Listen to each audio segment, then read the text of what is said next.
नमस्कार दोस्तों। Target exam with Krishna में आपका एक बार पुनः स्वागत है। तो चलिए हम बात करते हैं करंट अफेयर 30 मार्च 2030 के कुछ प्रमुख बिंदुओं के बारे में। ठीक है, तो हमारा पहला जो क्वेश्चन है, क्वेश्चन के आधार पर बात करते हैं। तो पहला जो क्वेश्चन है, भारत और अफ्रीकी देशों की सेनाओं के मध्य पहला सम्मेलन कहाँ आयोजित किया गया? ठीक है, तो भारत और अफ्रीकी देशों के सेना प्रमुखों का यह पहला संयुक्त सम्मेलन था।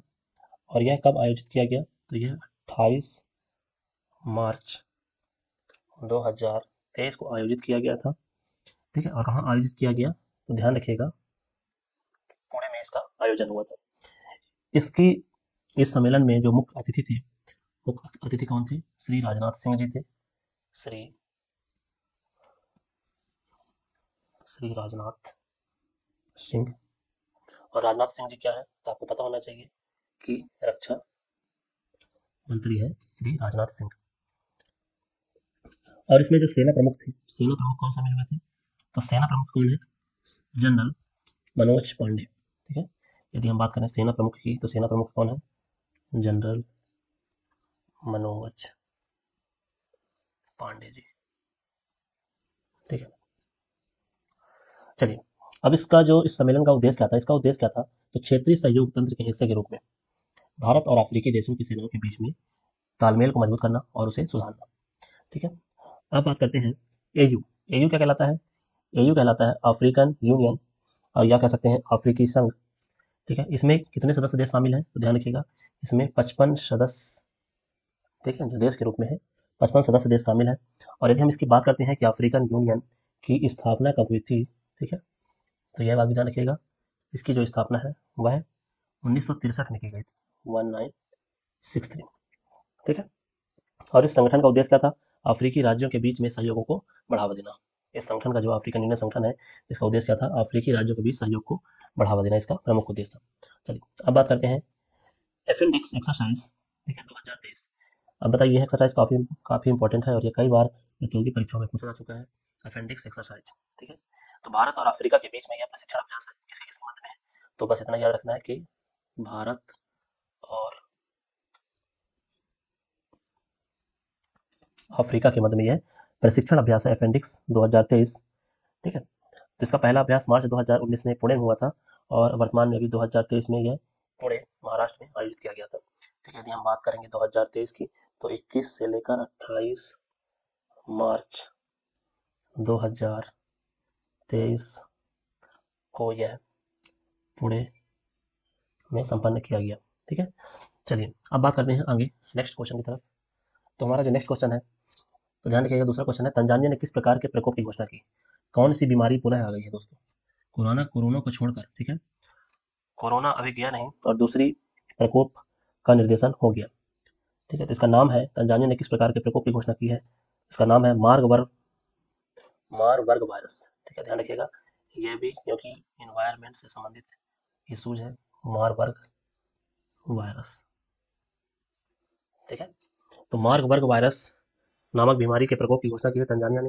तंजानिया के नेताओं ने एक अस्पताल में 5 लोगों की मृत्यु हुई और उनमें संक्रमण पहुंचा गया, तो मारबर्ग वायरस नामक यह एपिडेमिक निकला, और इसे एपिडेमिक क्षेत्र घोषित कर दिया गया। ठीक है, और इसमें से लगभग, इस वायरस से लगभग अभी तक 161 लोगों की पहचान की जा चुकी है। अब ये बात करते हैं मार्बर्ग वायरस होता क्या है। ठीक है, तो मार्बर्ग वायरस, एमबीडी की खोज, इसकी जो खोज हुई थी इस वायरस की, एमवीडी, मार्बर्ग वायरस डिसीज जिसे कहते हैं, इसकी खोज कब हुई थी? इसकी खोज 1967 में, 1967 में किसने किया था? जर्मनी और सार्बिया। ठीक है, ध्यान रखिएगा, जर्मनी और सार्बिया ने इसकी क्या की थी? खोज की थी इस वायरस की। ठीक है, जिसमें इसकी मृत्यु दर 24% से लेकर 88% तक होती है।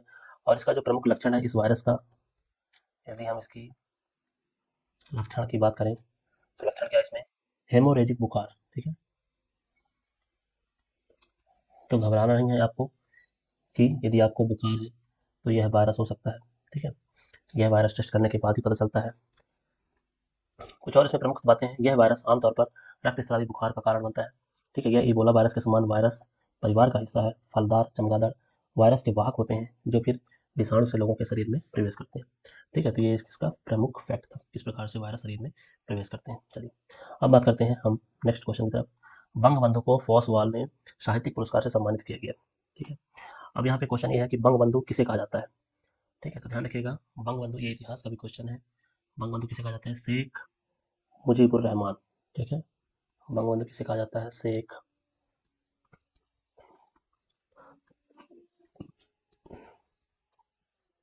तो शेख मुजीबुर रहमान को फोसवाल ने साहित्यिक पुरस्कार से सम्मानित किया गया। ठीक है, किस पुस्तक के लिए सम्मानित किया है? तो पुस्तक का नाम ध्यान रखिएगा, ये जो बुक है वो है trilogy unfinished memoirs the present diaries and the new China 1952। ठीक है, ये इनकी पुस्तक का नाम है। यह पुरस्कार प्रख्यात पंजाबी उपन्यासकार और फोसवाल के संस्थापक अध्यक्ष अजीत कौर द्वारा बांग्लादेशी लेखकों और शोधकर्ताओं रावुंद्र रामेंद्र मजुमदार और मोफीदुल हक को समारोह में प्रदान किया गया। ठीक है, अब बात करते हैं फोसवाल, इसका फुल फॉर्म क्या होता है? ध्यान रखिएगा, ये होता है shark writers and literature foundation. ठीक है, shark writers and literature foundation. इसकी जो स्थापना है कब हुई थी? इसकी स्थापना 1987 में की गई थी। इसकी स्थापना 1987 में की गई थी और इसका जो नाम है, क्या नाम इसको बताया हमने अभी? Shark writers and literature foundation. Shark writers and literature foundation. चलिए आगे बात करते हैं नेक्स्ट पार्ट की तरफ। विज्ञान एवं पर्यावरण केंद्र व डाउन टू अर्थ पत्रिका द्वारा जारी की गई भारत की पर्यावरण स्थिति रिपोर्ट 2023 जारी की गई है। इसमें भारत की स्थिति क्या है? ठीक है, तो ध्यान रखिएगा, विज्ञान एवं पर्यावरण केंद्र, विज्ञान एवं पर्यावरण केंद्र के द्वारा जारी की गई भारत की रिपोर्ट, इसमें जैव विविधता, वन एवं वन्यजीव, ऊर्जा, उद्योग, आवास, प्रदूषण, अवशिष्ट कृषि और ग्रामीण विकास भी शामिल है। इसका जो विज्ञान एवं पर्यावरण केंद्र से CSE भी कहा जाता है। CSE भी कहा जाता है। CSE नई दिल्ली में स्थित एक गैर लाभकारी सार्वजनिक हित अनुसंधान संगठन है। अब यहाँ पे एक आता है सतत विकास लक्ष्य। सतत, इसके बारे में जानते हैं कि सतत विकास लक्ष्य क्या चीज है। ठीक है, पिछले 5 वर्षों में संयुक्त राष्ट्र अनिवार्य सतत विकास लक्ष्यों, जिसे SDG सस्टेनेबल डेवलपमेंट गोल जिसे कहा जाता है, प्राप्त करने में वर्ष 2022 की वैश्विक रैंकिंग में 9 स्थानों की गिरावट दर्ज की गई है। ठीक है, तो यहाँ पे जो भारत की रैंकिंग है 2023 में, इस स्थिति के साथ भारत की रैंकिंग 121वीं है। ठीक है, 21वां रैंक है किसका? अपने इंडिया का। अब इसमें कुछ प्रमुख, इस रिपोर्ट में कौन कौन से बिंदु हैं? तो इस रिपोर्ट के प्रमुख बिंदु हैं प्लास्टिक अपशिष्ट, कृषि, वायु प्रदूषण, पर्यावरणीय अपराध, मौसमी घटनाएं। ये होती क्या क्या है? प्लास्टिक अवशिष्ट। प्लास्टिक अवशिष्ट की समस्या का पैमाना अभी भी बहुत बड़ा है, फिर भी कई नीतियां और तात्कालिकता सही दिशा में है। शहर प्लास्टिक के उपयोग को कम कर रहे हैं। दूसरी बात करते हैं कृषि के क्षेत्र में, तो कृषि क्षेत्र में पारंपरिक और पुनर्योजी कृषि पद्धतियों की प्रभावशीलता के प्रमाण अब देखे जा रहे हैं। पर्यावरणीय अपराध, देश में 30,000 से अधिक जल निकायों पर अतिक्रमण किया गया है और भारत प्रतिदिन 1,50,000 टन नगर पालिका ठोस अवशिष्ट उत्पन्न कर रहा है। अब बात करते हैं वायु प्रदूषण। ठीक है, तो वायु प्रदूषण के कारण भी जीवन की औसत अवधि 4 वर्ष और 11 माह कम हो जाती है। वायु प्रदूषण से संबंधित स्वास्थ्य मुद्दों के कारण शहरी क्षेत्रों की तुलना में ग्रामीण भारत में जीवन की औसत अवधि के अधिक वर्ष कम हो रहे हैं। पर्यावरणीय अपराध के बारे में बात करें तो यह एक बेरोक टोक जारी है और लंबित मामलों को निपटने के लिए न्यायालयों को प्रतिदिन 245 मामलों पर निर्णय देने की आवश्यकता है। कुछ मौसमी घटनाएं भी होती हैं। देखा गया है 2020 में भारत ने 271 दिनों में चरम मौसमी घटनाओं को देखा है। इन्होंने 2,900 से अधिक लोगों की जान ली है। अब हम बात करते हैं आगे, विश्व एथलेटिक्स संघ ने विश्व रैंकिंग स्पर्धा में भाग लेने से किसे प्रतिबंधित किया है? ठीक है, तो ध्यान रखिएगा, विश्व एथलेटिक्स संघ ने विश्व रैंकिंग स्पर्धा में भाग लेने से ट्रांसजेंडर महिलाओं को प्रतिबंधित किया है। किसको प्रतिबंधित किया है? Transgender women. ठीक है, ट्रांसजेंडर वुमेन को प्रतिबंधित किया है विश्व एथलेटिक्स संघ ने। विश्व एथलेटिक्स संघ के यदि हम अध्यक्ष की बात करेंगे, अध्यक्ष कौन है इस कमेटी के? तो इसके अध्यक्ष हैं लॉर्ड कोय। लॉर्ड कोय। ठीक है, तो इन्होंने प्रतिबंधित किया है। अब हम बात करते हैं अगले क्वेश्चन की तरफ। ठीक है, तो हमारा अगला क्वेश्चन है, सार्वभौमिक स्वीकृति दिवस कब मनाया गया? सार्वभौमिक स्वीकृति दिवस, तो यह दिवस कब मनाया गया दोस्तों? तो सार्वभौमिक स्वीकृति दिवस 28 मार्च को मनाया गया। ठीक है, और क्यों मनाया गया? तो डिजिटल समावेशन को बढ़ावा देने के लिए, ध्यान रखिएगा किसके लिए है सार्वभौमिक दिवस, तो डिजिटल समावेशन को बढ़ावा, इसके तहत क्या होगा, तो डिजिटलीकरण को बढ़ावा दिया जाएगा, डिजिटल समावेशन का बढ़ावा इसमें से होगा।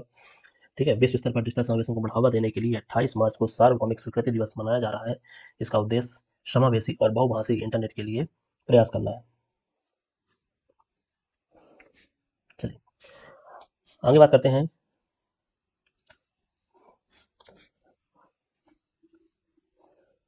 क्वेश्चन नंबर 7 की तरफ, पेंशन सुधारों के अन्वेषण के लिए भारत सरकार ने किस समिति का गठन किया है। पेंशन सुधारों के अन्वेषण के लिए भारत सरकार ने टीवी सोमनाथन, किसकी अध्यक्षता में, टीबी सोमनाथन, टीबी सोमनाथन, ठीक है, की अध्यक्षता में इस समिति का गठन किया है। और ये पुराने क्या है, वित्त सचिव भी रह चुके हैं। यह समिति वित्तीय रूप से असावधान पुराने पेंशन सिस्टम और सुधार अभिवृत्ति योग्य एनपीएस के बीच एक मध्यम रास्ता खोजने का उद्देश्य रखती है। जैसे कुछ राज्य हैं जहां पर हिमाचल प्रदेश, पंजाब, राजस्थान, छत्तीसगढ़ और झारखंड, इनके द्वारा पुरानी पेंशन योजना को पुनः प्रारंभ किया गया है। इस समिति के कार्य क्या है, तो ये समिति का उद्देश्य सरकारी कर्मचारियों की आवश्यकताओं को पूरा करने के साथ साथ सामान्य जनता के हितों की संरक्षा सुनिश्चित करते हुए वित्तीय जिम्मेदारी को भी ध्यान में रखकर एक रणनीति विकसित करना है। अब इसमें कुछ ऐसा प्लान बनाया जाएगा कि यदि 20 वर्ष तक के कर्मचारी हैं, ठीक है, यदि 20 वर्ष उन्होंने अपनी सेवाएं दी हैं तो उनको पेंशन का 40% दिया जाएगा। यदि 20 वर्ष से ज़्यादा जिन्होंने अपनी सेवाएं दी हैं, लगभग 30 वर्ष तक, तो उन्हें पेंशन का 50% दिया जाएगा।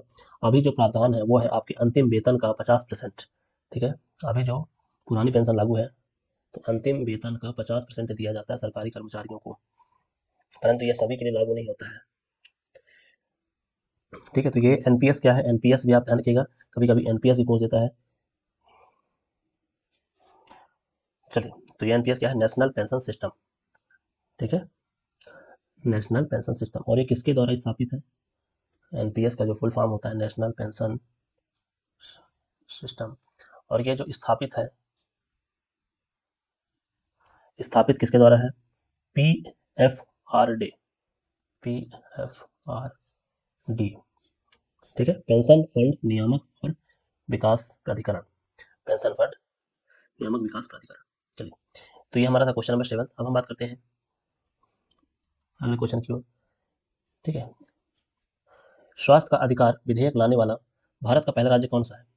स्वास्थ्य का अधिकार, स्वास्थ्य हमारा अधिकार है, इस ऐतिहासिक कानून को लागू करने वाला भारत का पहला राज्य कौन सा बन गया है, भारत का पहला राज्य बन गया है हमारा राजस्थान, राजस्थान, ठीक है, जो राज्य के प्रत्येक नागरिक के लिए स्वास्थ्य सेवा को कानूनी अधिकार देता है। 21 मार्च 2023 को यह विधेयक कब पारित हुआ है, तो 21 मार्च 2023 को राज्य विधानसभा में यह विधेयक को क्या कर दिया गया है, पारित कर दिया गया। अभी यहाँ कुछ और योजना चलती हैं, जैसे मुख्यमंत्री, ऐसी राजस्थान की योजना है सीएम चिरंजीवी स्वास्थ्य बीमा योजना, चिरंजीवी स्वास्थ्य बीमा योजना, ठीक है। इसके तहत क्या होता है, इसके तहत 25 लाख रुपए तक का मुफ्त इलाज, इसके तहत कितने लाख रुपए तक का, ध्यान रखिएगा, जैसे भारत में आयुष्मान योजना है, ठीक है, तो यहाँ पर सीएम चिरंजीवी स्वास्थ्य बीमा योजना 25 लाख रुपए तक का क्या इलाज देती है, 25 लाख रुपए तक का मुफ्त इलाज मुहैया कराती है राजस्थान सरकार, ठीक है। एक और है यहाँ पर योजना निरोगी राजस्थान, यह भी योजना कहाँ की है, निरोगी राजस्थान। इसमें लगभग 1600 दवाएं, 928 सर्जिकल और कुछ 185 लगभग टाँके भी शामिल होते हैं। एक और यही परियोजना है निःशुल्क परीक्षण योजना, निःशुल्क परीक्षण योजना, निःशुल्क परीक्षण योजना जो मेडिकल कॉलेजों से जुड़े सरकारी अस्पतालों में 90 तक निःशुल्क जांच, जिला उप जिला अस्पतालों में 56 जांच आदि की सुविधा यहाँ पर उपलब्ध कराई गई है। अब हम बात करते हैं नेक्स्ट क्वेश्चन, स्कॉटलैंड के पहले मुस्लिम मंत्री कौन बनाए गए हैं, स्कॉटलैंड के पहले मुस्लिम मंत्री कौन बनाए गए हैं, तो इनका नाम है हमजा यूसुफ, हमजा यूसुफ, हमजा यूसुफ, ठीक है। इन्हें स्कॉटलैंड के पहले मुस्लिम मंत्री नियुक्त किए गए हैं। यह पाकिस्तानी मूल के हैं और इनका जो पार्टी है स्कॉटिश नेशनल पार्टी संबंधित है, इनकी जो पार्टी है, इनकी पार्टी का नाम क्या है? Scottish national. कभी कभी क्या है कि पार्टी का नाम भी पूछ देता है, तो स्कॉटिश नेशनल पार्टी इनका नाम है। और यह पहले मुस्लिम मंत्री होंगे। जैसे ब्रिटेन में ऋषि सुनक भारतीय मूल के प्रथम प्रधानमंत्री हैं। ठीक है, तो ध्यान रखिएगा यहाँ पर। चलिए नेक्स्ट बात करते हैं, असम के किस एनजीओ को चिल्ड्रन चैंपियन अवार्ड 2023 प्राप्त हुआ है? ठीक है, तो असम का एक एनजीओ है जिसका नाम है, असम का एक एनजीओ है जिसका नाम है तपोवन। तपोवन। और इस तपोवन को, एनजीओ को चिल्ड्रन चैंपियन अवार्ड, ध्यान रखिएगा काफी इंपॉर्टेंट है, चिल्ड्रन चैंपियन अवार्ड प्रदान किया गया है। तपोवन असम के पाठशाला में स्थित एक एनजीओ जो विशेष जरूरतों और आत्म केंद्रित बच्चों का समर्थन करने पर स्वास्थ्य और पोषण क्षेत्र में प्रतिष्ठित चिल्ड्रन चैंपियन अवार्ड 2023 से इसे सम्मानित किया गया है। तपोवन के यदि हम संस्थापक की बात करें कि तपोवन के संस्थापक कौन है? कुमुद कलिता। कुमुद